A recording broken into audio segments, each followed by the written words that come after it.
Hello, welcome to all my dear students. भाई कैसे हैं जनाब आप सभी? आप सब बहुत बढ़िया होंगे और पूरे जोश के साथ तैयारी में जुटे हुए होंगे, क्योंकि देखिए कॉलेज चालू हो चुके हैं। कॉलेजों में पढ़ाई आपकी प्रारंभ हो चुकी है, लेकिन सितंबर का महीना छुट्टियों का महीना होता है। इसमें वर्किंग डेज बहुत कम है, इसलिए हमें पढ़ाई में जुटना है, लेकिन आपकी पढ़ाई रुक नहीं पाएगी। कॉलेज में छुट्टियां हैं तो आप घर पर बैठकर इस चैनल के माध्यम से, इस प्लेटफॉर्म के माध्यम से आप घर पर बैठकर ही अपनी पढ़ाई में एक नई एनर्जी का संचार कर सकते हैं। एक नई एनर्जी के साथ जुट जाइए, जिससे आपकी एक फाउंडेशन स्ट्रांग होगा और आपके फ्यूचर को संवारने के लिए आपके लिए एक बहुत बड़ी अपॉर्चुनिटी यहाँ पर मिल रही है। तो आज हम बात कर रहे हैं कोलाइडल स्टेट की, और इसका भाई लेक्चर नंबर कौन सा है? 3 है। लेक्चर नंबर 3 की बात कर रहे हैं। इससे पहले की 2 क्लासें प्लेलिस्ट में उपलब्ध हैं, तो वहां से इनको पढ़ सकते हैं। जिस भी यूनिवर्सिटी में ये चैप्टर चलता है, अपने अपने सेमेस्टर के अकॉर्डिंग भाई आप देख लें और पढ़ाई करें। लेकिन ये चैप्टर चलता जरूर है, थ्योरेटिकल चैप्टर है, लेकिन अच्छा है और मार्क्स स्कोरिंग है, इजी गोइंग, याद हो जाता है बच्चों को। इसलिए मैंने सबसे पहले यही चैप्टर आपको बता रहा हूं, जिससे आपको तकलीफ ना हो पढ़ने में। अब यहाँ पे देखिए पढ़ाई हमें कैसे करनी है, अपने सिलेबस के अकॉर्डिंग करनी है, ये बात मैंने पहले बताई थी। और हम ये देख रहे हैं ये कौन सा बैच चल रहा है, सपनों की उड़ान फ्लाइट के साथ। फ्लाइट एकेडमी आपके सपनों को पर देती है, आपके सपनों को उड़ान देती है। जो आपने सपने संजोए हैं, उन सपनों को आप जरूर पूरा करेंगे। और फ्लाइट एकेडमी के हीलियम बैच के साथ बीएससी के बच्चे केमिस्ट्री पढ़ रहे हैं। बहुत अच्छा लगता है बच्चों का जो रेस्पॉन्स आता है, बहुत ही वंडरफुल रेस्पॉन्स बच्चों का, और मन से तैयारी कर रहे हैं सभी बच्चे। ये बहुत बड़ी खुशी की बात है। और साथ ही साथ भाई नोट्स भी बना रहे हैं। नोट्स बनाना बच्चों जरूरी है। नोट्स आप बनाएंगे अपने रजिस्टर में तो आपकी तैयारी बहुत बढ़िया होगी।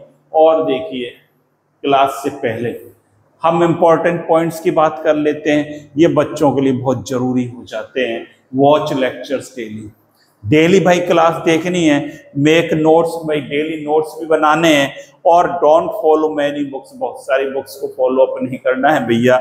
और क्लास से जा रही इनफ, सॉल्व असाइनमेंट भी सॉल्व करते जाना जो मिले।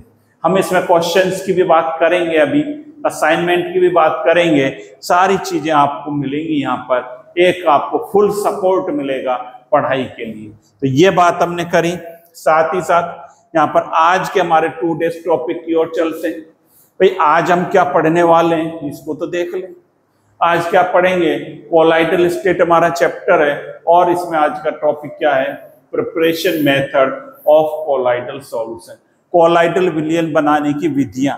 ये थ्योरेटिकल बातें हैं सारी, इसलिए सारे नोट्स आपको यहाँ पर लिखे हुए दिखाई देंगे, और आपको पढ़ना है, केवल नोट्स बना लेना रजिस्टर में, और याद आपको यहाँ पर हो जाएंगे। बहुत सरल भाषा में, बहुत ही सिंपल लैंग्वेज में ये सारी चीजें लिखी हुई हैं। अब कोलाइडल विलयन के बारे में हमने पढ़ लिया था कि कोलाइडल विलयन क्या होता है, इसके मॉलिक्यूल का साइज क्या रहता है, 1 से 1000 नैनोमीटर के बीच रहता है। ये बात आपने पढ़ ली थी ये सारी।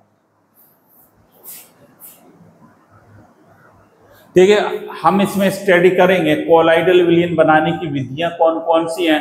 कोलाइडल मॉलिक्यूल, जो कोलाइडल सॉल्यूशन होता है, कोलाइडल पार्टिकल से साइज हमने बात कर ली थी, 1 से 1000 नैनोमीटर के मध्य रहता है। और इसका साइज 10⁻⁻7 सेंटीमीटर से और 10⁻⁵ सेंटीमीटर बिटवीन रहता है। ये कोलाइडल का साइज रहता है। ये बात भी हमने करी थी।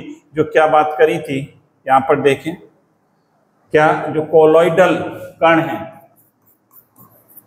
जो कोलाइड विलयन है, या कण में कह दूं, इसका जो साइज आपने देखा, साइज कितना रहता है? 1 से 1000 नैनोमीटर या 10⁻⁷ से 10⁻⁵ सेंटीमीटर बिटवीन रहता है। अब इस कण के आकार को बनाना है। कोलाइडल विलयन बनाने का मतलब क्या है? कण का साइज हमें ये इस पोजीशन पर ले आए, मॉलिक्यूल का साइज तो कोलाइडल कण बन जाएगा, कोलाइडल सॉल्यूशन बन जाएगा। अब कण हमारे पास या तो बड़ा हो सकता है या छोटा हो सकता है, दो प्रकार के हो सकते हैं। जो पार्टिकल्स है हमारे पास या तो बड़ा हो सकता है, बड़ा है तो उसे छोटा करना पड़ेगा, और छोटा है तो उसे बड़ा करना पड़ेगा। बड़ा है तो उसे हम टुकड़ों में तोड़ देंगे, छोटा कर देंगे, और छोटा है तो भाई कैसे बड़ा करेंगे, उसका कंडेंसेशन कराएंगे, छोटे छोटों को जोड़ देंगे, इस साइज में ले आएंगे, कोलाइडल विलयन बन जाएगा। कहाँ दिक्कत आ रही है? तो दो मेथड है इसके हम पढ़ते हैं कोलाइडल विलयन बनाने के। कौन कौन से मेथड हैं भाई, वो दो मेथड को आप देख लें। देखिए कौन कौन से मेथड है। एक है परिक्षेपण विधि कहते हैं, डिस्पर्सन मेथड कहलाते हैं। दूसरे कहलाते हैं संघनन विधि, कंडेंसेशन मेथड। दो मेथड कहलाते हैं। और जो डिस्पर्सन मेथड है इसमें बड़े कणों को तोड़कर भाई छोटे कणों में परिवर्तित किया जाता है। डिस्पर्सन मेथड परिक्षेपण विधियों में बड़े कणों को तोड़कर कोलाइडी आकार का बनाया जाता है, जबकि संघनन विधियों में छोटे कणों को जोड़कर कोलाइडी कण बनाए जाते हैं। ये अंतर समझिए। दो मेथड आपको ध्यान में रखने हैं। कौन से? परिक्षेपण और संघनन। परिक्षेपण को क्या कहते हैं? डिस्पर्सन और कंडेंसेशन। डिस्पर्सन मेथड में क्या करेंगे बेटा? डिस्पर्सन मेथड में क्या करेंगे? बड़ा मॉलिक्यूल है उसे छोटा बनाएंगे तोड़कर। और कंडेंसेशन संघनन, जिसका नाम ही संघनन है, छोटे छोटों को जोड़ते चले जाएंगे और क्या हो जाएगा? कंडेंसेशन हो जाएगा। और जैसे ही कोलाइडल साइज आ जाएगा हमारा कोलाइडल विलयन बन जाता है। तो ये आप दो मेथड लिख लें। पहली बात तो ये लिख लें, और यही बात इंग्लिश में लिखी हुई है। There are two main methods of preparing colloidal solution. कौन कौन से हैं? एक तो डिस्पर्सन, एक condensation. In dispersion method large particles are broken down into colloidal size, ये करा जाता है। And in condensation method small particle such as atoms और molecules are aggregated to form colloidal size particles. Condensation में क्या करेंगे? छोटे छोटे जो पार्टिकल्स हैं उनको जोड़ेंगे और कोलाइडल साइज में ले आएंगे। और in dispersion method large particles are broken down into भाई स्मॉल मॉलिक्यूल्स, स्मॉल पार्टिकल्स। तो वो क्या कहलाएगा? हमारा डिस्पर्सन मेथड कहलाएगा। इसे आप नोट कर लें। चलिए अब अगली बात करते हैं। अब देखिए जो डिस्पर्सन मेथड है इसमें क्या होता है, क्या करते हैं? तोड़ा जाता है बड़े मॉलिक्यूल को, यही बात लिख रही है। इस विधि में किसी पदार्थ के बड़े कणों को तोड़कर अत्यंत सूक्ष्म कणों में बदल लिया जाता है, जिसका साइज क्या रहता है? 1 से 1000 नैनोमीटर रहता है। ये सूक्ष्म कण डिस्पर्सन मीडियम, या आपको बताया था कोलाइडल जो सॉल्यूशन है, दो उसके पार्ट रहते हैं। कौन कौन से पार्ट रहते हैं? आपने पढ़ा है, क्या पढ़ा है? दो इसमें आपने पढ़ रखी हैं। क्या पढ़ रखे हैं ये आपको पता है? बताओ भाई। मैंने दो चीजें बताई थी, एक बताई थी डिस्पर्स फेज और एक बताया था डिस्पर्सन मीडियम। डिस्पर्सन मीडियम ये लिख रहा है आपके सामने। एक क्या बताई थी? डिस्पर्स्ड फेज, फेज और मीडियम। ये दो बातें आपको बताई थी। तो ये सूक्ष्म कण, जो कण बनेंगे छोटे, वो डिस्पर्सन मीडियम में फैल जाते हैं और कोलाइडल विलयन बनाते हैं। ये बात होगी। दूसरी बात, इसके लिए क्या करेंगे हम? यांत्रिक मेथड है, हाथ से तोड़कर फिजिकली उसको ब्रेक डाउन करें, या इलेक्ट्रिकल या केमिकल एनर्जी का उपयोग किया जाता है। बहुत बढ़िया बात लिखी, बहुत सिंपल लैंग्वेज में लिखी हुई है कि इस विधि में पदार्थ के बड़े कणों को तोड़कर अत्यंत सूक्ष्म में बदला जाता है। ये सूक्ष्म कण डिस्पर्सन मीडियम में फैल जाते हैं। एक होता है डिस्पर्सन मीडियम और दूसरा क्या है? Dispersed phase. इसके लिए मैकेनिकल, इलेक्ट्रिकल, केमिकल एनर्जी का उपयोग करा जाता है। इन विधियों में ऐसे पदार्थों का उपयोग किया जाता है जो सामान्य विलायक में कोलाइडी आकार के कण स्वतः नहीं बनाते हैं, जैसे कि सल्फर धातु है, सल्फर ऑक्साइड। मतलब क्या कह रहा है? ये बात ये कह रहे हैं कि उनके कोलाइडल विलयन बनाए जाते हैं जो सामान्य विलायक में नहीं घुल पाता है। जैसे गोल्ड है, सल्फर है। अब गोल्ड का पानी में घुलता है क्या? नहीं घुलता। लेकिन इसका कोलाइडल विलयन बनाना, जो गोल्ड है उसका कोलाइडल विलयन बनाना है, सामान्यतः पानी में नहीं घुलता। सल्फर है पानी में नहीं घुलती, ऑक्साइड है बहुत सारे नहीं घुलते पानी में या अन्य सॉल्वेंट में। तो क्या करा जाए, उनके कोलाइडल विलयन बनाने के लिए ये मेथड उपयोग में वही लिए जाते हैं। तो इतनी सरल चीजें हैं, ये बहुत सिंपल लैंग्वेज में लिखी हुई है। अब देखिए आप, यही सारी बातें इंग्लिश में लिखी हुई है। In this method larger particles of substance are broken down into smaller particles of colloidal size यही बनाया जाएगा कोलाइडल में। जब कोलाइडल बनेगा, these smaller particles get dispersed in the dispersion medium, forming a colloidal solution. It requires mechanical, electrical, and chemical energy.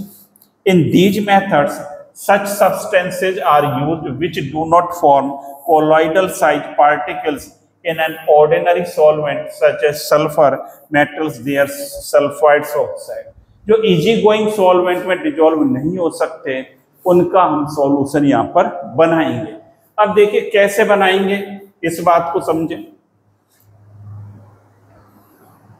क्या क्या method adopt करेंगे, इसमें क्या मेथड यूज किया जाता है। एक होता है मैकेनिकल डिस्पर्सन, एक जो इंपॉर्टेंट है ये विद्युत परिक्षेपण ब्रेडिंग आर्क विधि इलेक्ट्रिकल डिस्पर्सन कहलाता है, और पेप्टाइजेशन। ये दो इंपॉर्टेंट हैं, ब्रेडिंग आर्क और पेप्टाइजेशन एग्जाम में करके चले जाना, फुल मार्क्स आप प्राप्त कर देंगे। अब देखिए ब्रेडिंग आर्क ये मेथड है, क्या है, परिक्षेपण माध्यम द्वारा, परिक्षेपण विधियों द्वारा कोलाइडल विलयन बनाने का भाई मेथड है।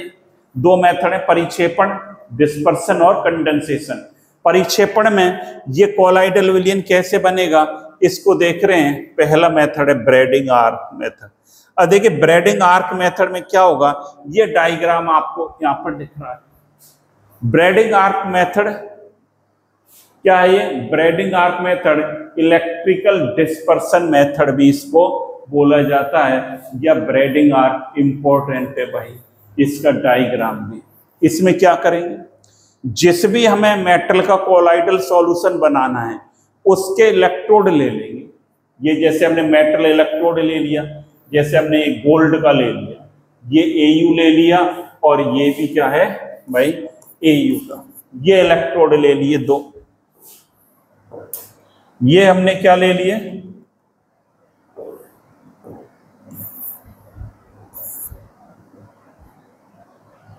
ये Au का, और ये भी क्या है Au के इलेक्ट्रोड ले ली दो। जिस भी मेटल का हमें कोलाइडल सॉल्यूशन बनाना है भाई, उसके हम इलेक्ट्रोड ले लेंगे, और इन इलेक्ट्रोडों को वाटर और KOH ये दिख रहा है, वाटर में इनको रख लिया। साथ ही साथ ये जो उपकरण है, जो एपरेटस है इस बीकर के चारों तरफ, ये क्या है, ये क्या है, आइस है, ये बर्फ भरी हुई है। अब क्या करेंगे, इन इलेक्ट्रोडों में इलेक्ट्रिसिटी जनरेट करते हैं, आर्क जिसको कहते हैं। आर्क जनरेट करेंगे तो आर्क जनरेट होगा तो चिंगारी बनेगी, ये बन रही है चिंगारी। ये चिंगारी आग बनेगी, चिंगारी एनर्जी बनेगी, और आर्क क्या करेगा, जिससे मेटल को किस में बदलेगा, वेपर्स में बदलेगा। ये मेटल से इलेक्ट्रोड, ये इलेक्ट्रोड है, ये वाला इलेक्ट्रोड है, इसकी क्या बनेंगी, वेपर्स बनेंगी। वेपर्स बनते ही कहां पर डिजोल्व हो जाएंगी, वाटर में डिजोल्व हो जाती हैं, और एक हमारा क्या बन जाता है, कोलाइडल सॉल्यूशन बन जाता है।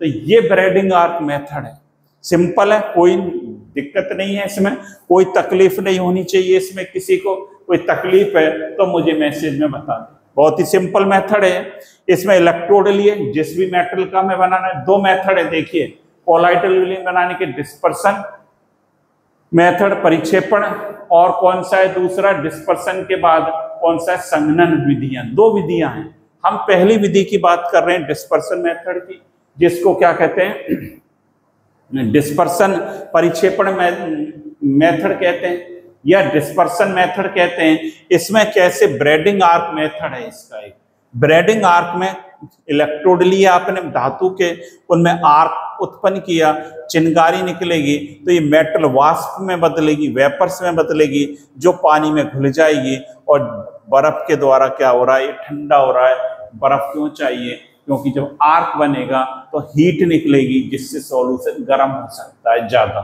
इसलिए इसको तुरंत ही ठंडा किया जाता है और कोलॉइडल सॉल्यूशन बन जाता है।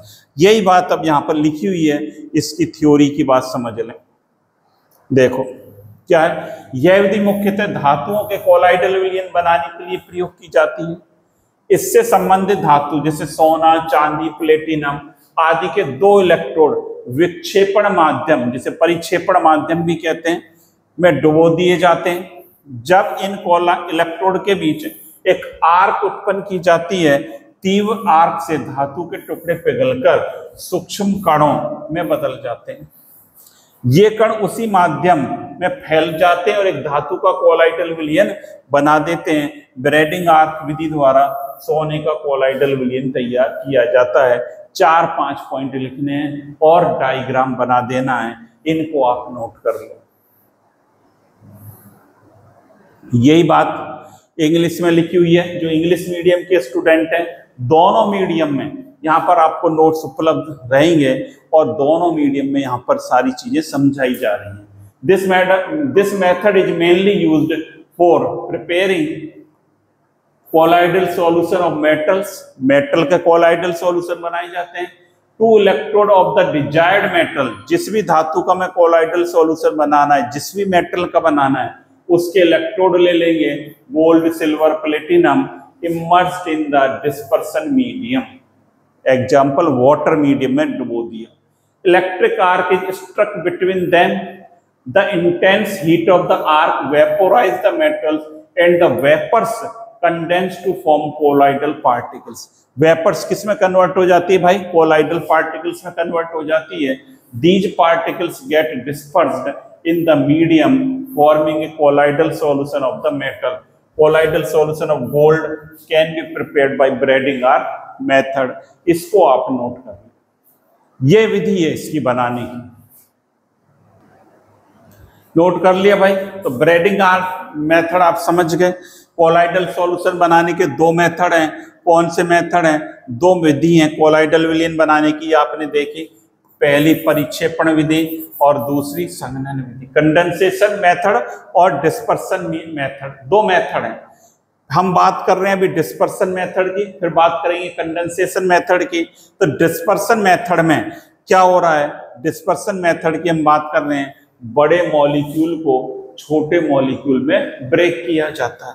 तो ब्रेडिंग आर्क मेथड हो गया, इसमें एक बड़े मॉलिक्यूल को, एक और मेथड है इंपॉर्टेंट, इसका डायग्राम इसका ये पढ़ जाना एग्जाम में, इंपॉर्टेंट है भाई। इसके बाद एक और मेथड और है इसका, वो कौन सा है? पेप्टीकरण, पेप्टाइजेशन। देखिए पेप्टाइजेशन क्या होता है?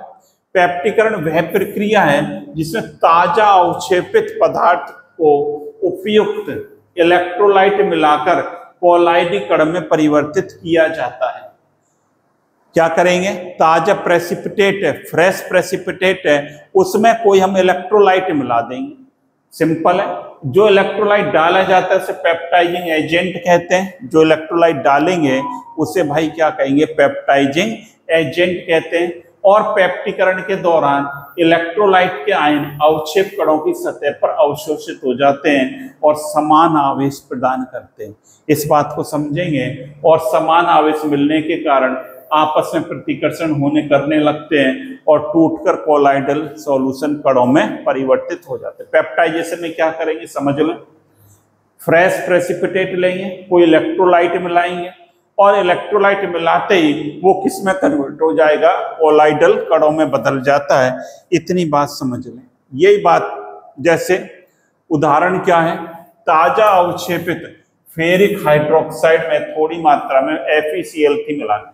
जैसे हमारे पास यहाँ देखिए FeOH का होल थराइड, ये प्रेसिपिटेट है फ्रेश, इसमें हमने इलेक्ट्रोलाइट मिलाया FeCl3, कौन सा आयन मिलेगा?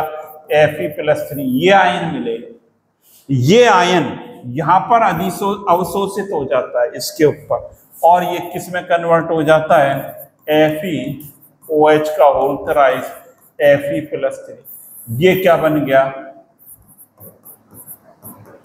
कोलॉइडल सॉल्यूशन बनते हैं। ये कोलॉइडल सॉल्यूशन यहाँ पर बन जाता है। तो इस प्रकार से ये कोलॉइडल सॉल्यूशन यहाँ पर आपको मिलेगा। तो ये जो है इस प्रकार का मेथड पेप्टाइजेशन, ये जो है पेप्टाइजिंग एजेंट यहाँ पर क्या हो गया, ये क्या कहलाएगा,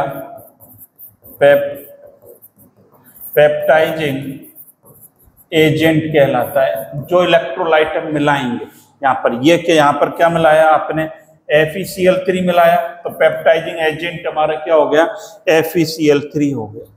तो ये FeCl3 हो गया। यही बात यहाँ पर इंग्लिश में लिखी हुई है, क्या, peptization is the process of converting a freshly precipitated substance into colloidal particles. Freshly जो प्रेसिपिटेट है उसको कोलॉइडल पार्टिकल्स में चेंज किया जाता है by adding a suitable electrolyte. कोई इलेक्ट्रोलाइट बुलाएंगे suitable, the electrolyte added is called peptizing agent, peptizing agent कहलाता है। During peptization the electrolyte ions get adsorbed on the surface of the precipitate particles giving them the same charge.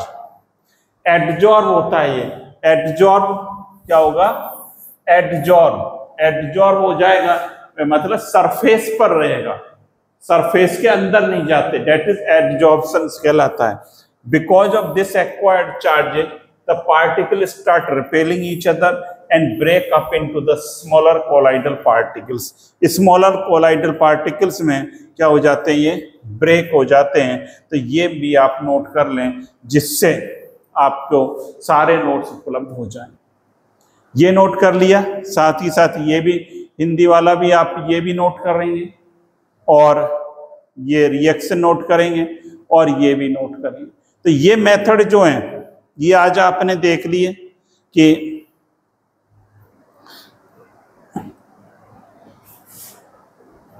ये method हमने देख लिया आज कि दो मेथड में से एक मेथड हमने पढ़ लिया, एक है डिस्पर्सन मेथड और दूसरा कौन सा, कंडेंसेशन मेथड, कोलॉइडल सॉल्व बनाने के, कोलॉइडल विलयन बनाने के। डिस्पर्सन में भाई क्या होता है, बड़े मॉलिक्यूल को छोटे मॉलिक्यूल में ब्रेक किया जाता है, तोड़ा जाता है, इसके लिए ब्रेडिंग आर्क मेथड है। यांत्रिक विधि में तो क्या होता है, यांत्रिक विधि कुछ नहीं है, उसमें हाथों से तोड़कर या चक्की के द्वारा, मिल के द्वारा उसको तोड़कर छोटे टुकड़ों में बदलेंगे। ब्रेडिंग आर्क इंपॉर्टेंट है, ब्रेडिंग आर्क में पढ़ना है, ड्राईग्राम भी बनाना है, जिसके सॉल्यूशन नहीं बनते इजीली, जो डिजॉल्व नहीं होते, उनके लिए करा जाता है। दूसरा है पेप्टाइजिंग, पेप्टाइजिंग में पेप्टीकरण जिसको कहते हैं, उसमें ताजा और क्षेपित जो पदार्थ है उसमें कोई इलेक्ट्रोलाइट बनानी। तो दो मेथड आपने पढ़ लिए, इनको आप तैयार करें, साथ ही साथ नोट्स बनाते जाएं, और ज्यादा से ज्यादा स्टूडेंट्स को भाई शेयर कर दें, जिससे ज्यादा से ज्यादा स्टूडेंट्स को फायदा मिले, इसका बेनिफिट मिले, और घर बैठे आपकी तैयारी स्मूथली चलती रहे। तो थैंक यू स्टूडेंट्स। और जो नेक्स्ट मेथड है इसका कंडेंसेशन, वो इसके नेक्स्ट पार्ट में बना देंगे, क्योंकि वीडियो काफ़ी लंबी हो जाती है फिर। तो नेक्स्ट पार्ट में बना देंगे, कल आपको मिल जाएगी, और इसको आप पढ़ लें, बहुत बढ़िया ढंग से नोट्स बना लें, जिससे आपकी तैयारी बढ़ती चली जाए। तो thank you, have a nice day.